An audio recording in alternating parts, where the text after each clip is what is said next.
Fresh fresh broccoli है। मैं सोच रही हूँ आज ब्रोकोली का सब्जी बनाऊंगी, आपके साथ शेयर करूंगी। चलिए मेरे साथ ब्रोकोली का सब्जी बनाएं। सब कहते हैं कि ब्रोकोली हेल्दी है खाने के लिए और ब्रोकोली का सलाद भी बहुत अच्छा लगता है। ठीक है चलते हैं सब्जी बनाएंगे। पहले तेल डाल के उसमें ब्रोकोली डाल दिए, फिर अच्छे से उसको फ्राई करेंगे। मम्मी कहती है ब्रोकोली को ज्यादा फ्राई नहीं करना चाहिए, नहीं तो विटामिन सब चला जाएगा।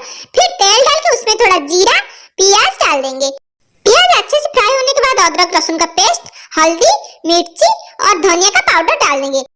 फिर उसको अच्छे से मिला के उसमें टमाटर डाल देंगे। टमाटर को वेट करेंगे मेल्ट होने तक। फिर टमाटर जब मेल्ट हो जाए उसमें उबला हुआ आलू डाल के थोड़ा सा पानी डाल देंगे। फिर ब्रोकोली को डाल के उसको अच्छे से मिला देंगे। मैं जैसे